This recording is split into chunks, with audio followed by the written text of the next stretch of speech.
And it's lightweights to kick off the card. Coming up this weekend, we have Khabib Nurmagomedov's ride or die. It's Warrior Zubaira Tukhugov taking on a short notice replacement in Brazil's Elves Brenner, representing Shoot the Box Diego Lima. You're going to see a lot of Brenner on the social medias with Charles Oliveira, the former champion in this division. And if you look at it for both these guys, a very interesting fight. Originally, it was supposed to be Zubaira Tukhugov taking on Spanish phenom Joel Alvarez, but it was reported on January 13th that out was Alvarez, and in steps Brenner. That was reported by Red Fury MMA. No offense to them, but it was the first time I heard of them on Twitter. A very, very small Twitter page breaking that news. But if you do look at it overall, Matt, this fight is a little bit of a head scratcher to start off the card because Zubaira Tukhugov is a little bit of a wild card. He struggled with weigh-ins throughout his career. He struggled with injuries. He struggled with the UFC 229 post-fight melee where he punched Conor McGregor. And if you look at it, like against Lucas Almeida, he had a really hard time making weight. They were supposed to fight last year. Against Hakeem Dawodu,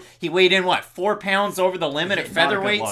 If you look at it for Tukhugov, this fight says on Tapology that it's at featherweight, but on the UFC website, on SureDog, everywhere else, it says it's at lightweight. And I tend to think that, yes, it will be at lightweight. But if you just consider it, Matt, we don't really look at the Tapology rankings. But if you do look at it this way, Tukhugov, 25th ranked worldwide lightweight.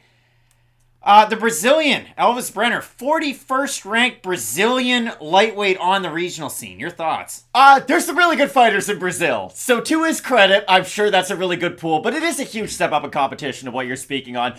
This is the thing about Zubaira Tukhugov, though. He is always a massive favorite in every single one of his fights. He's one of these fighters who always gets the odd maker's respect. And if we're just talking about skills, I really can't detract anything from Tukhugov. He is an extremely skilled MMA fighter, but there does always seem to be an oh by the way with him. And those do add up over time. And that's why with me, I always feel like Zubaira Tukhugov's one bad night away from being one of these massive upsets that we end up talking about for months and years after, really, because Tukhugov, he's dominant without finishes, and that's always a really interesting position to be in because he is so skilled. Like I said, he's got the grappling. He does have pretty good striking. He has fast hands, he has active hands. He might not be the most active fighter in general, but when he does let his hands go, he is very effective with them. It's just, there are bouts of inactivity throughout some of his fights. There are moments where he'll kind of get behind in the fights. If you go back to the Hakeem Dawodu fight, it's not that Dawodu was putting it on him per se. It was just that Dawodu would throw in combination and make Tukhugov think a lot throughout the matchup. And when you're making Tukhugov think, it's at least preventing him from throwing a lot offensively himself. So I do think there's at least a bit of a roadmap for Brenner to have some success. It's just being your UFC debut on short notice against a guy who is so well-rounded, who doesn't necessarily have that one massive hole that we can say, oh, Brenner can go out there and take advantage of. I do see this as being a very difficult debut because in a lot of these debuts, when we have a massive underdog against someone who's a big favorite, at least they'll have that one area of their game where we go, okay, if they can get it to that one spot, they can have success.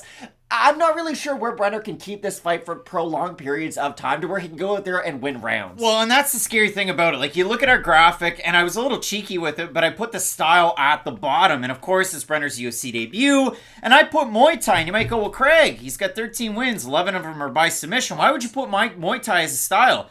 Because all of the fights take place with that classic shoot-the-box Muay Thai striking style until he gets the takedown or his opponent takes him down, and then he's able to sweep and implement his own jiu-jitsu. And if you look at it for Zubaira Tukhugov, master of sport in combat sambo and hand-to-hand combat, Tukhugov is one of those interesting guys because, again, as I say, ride or die with Khabib and the team out of Dagestan, but if you look at it, he's trained at American Kickboxing Academy, but he's a long-time guy at a Tiger Muay Thai with the Ashkaba brothers. He's always out there doing his piddly little dances with Roger Huerta and the others. And for Tukhugov, like I said, injuries have slowed his pace. He's had weigh-in issues at featherweight. He had a 2-year suspension from 2016 to 2018 for Osterin.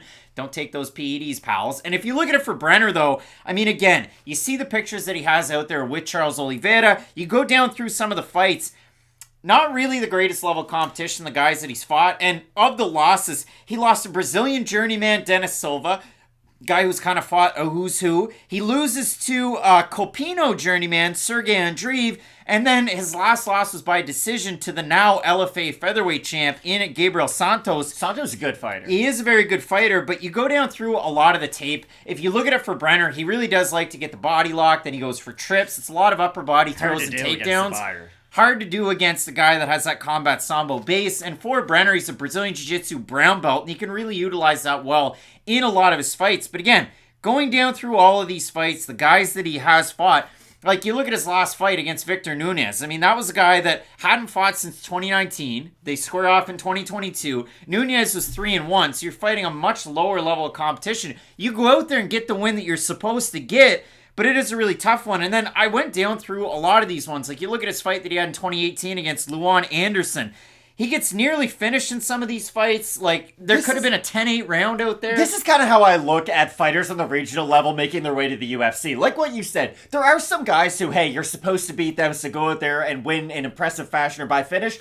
A lot of these guys' resumes are kind of like college basketball teams getting ready for March Madness, though. Like, yes, the wins and the losses are important and you have to look at them, but you really have to dissect their level of competition, too. And that's why there's these, like, big rankings committees that then throw all these teams together. It is really difficult to get a real good sense as to how good these prospects are until you do see them a few times against that really upper echelon levels of competition. I just think for Brenner, this is a real big step too far in his debut. It really is tough, and he seems to get hit by just about every left hand that comes to him in a lot of these fights on the regional scene. So the odds in this one, Tukhugov is a massive favorite, open -500, -505 right now. Brenner open +375, +370. We have a look on Tapology for the votes. Surprised us there to you. I'm going to say over under 85% Tukhugov. He is a big favorite. Probably over, yeah. Probably over. It is over. 613 total votes, 96% Tukhugov, 73% by decision. I know we've set it up in such a way. We usually try and give both guys an avenue to win. For Brenner, obviously his jiu-jitsu and MMA is very good. To me, he's not necessarily to the same level as like even Ricardo Ramos, which is Tukhugov's last fight. So for Tukhugov, first fight in a meaningful period of time, over a year since he took on Ramos. Now he's forced to move up to 155. I do have Tukhugov in this one. I think he's a more active striker, and I think he can kind of dictate where this fight will take place with decent takedown defense. We saw him against Lerone Murphy have that draw and struggle in some of those in-betweens, so maybe Brenner's able to capitalize on the game plan that Murphy's thrown out there, but I do like Tukhugov in the matchup. I also like Tukhugov in the matchup. Again, he is so well-rounded, it's really hard to figure out, okay, where's the one area he is going to struggle with a lot? Because even in the grappling, I think he can hold his own and scramble quite a bit, and I think that'll be important, because if you do get into a set position with a guy like Brenner, that's when he can kind of get a feel, really adjust some of his submissions, and then try to get a hold of them. I still think he's going to get that opportunity against Tukhugov, but this is a big step up in competition and a huge opportunity for Brenner. And like I said with Yair Rodrigues against Max Holloway, how he looked really good in a loss, maybe Brenner could have a similar performance that way. Both of us going with the man who hit Conor McGregor with a right hook and was pulled from a co-main event slot in Moncton, New Brunswick, Canada. It's Warrior Zubaira Tukhugov to get the win. A big-time card headlined by the top 2 pound-for-pound fighters in the main event. You're not going to want to miss. Keep it locked in with Fight Night Picks, we always say. Let's get into it.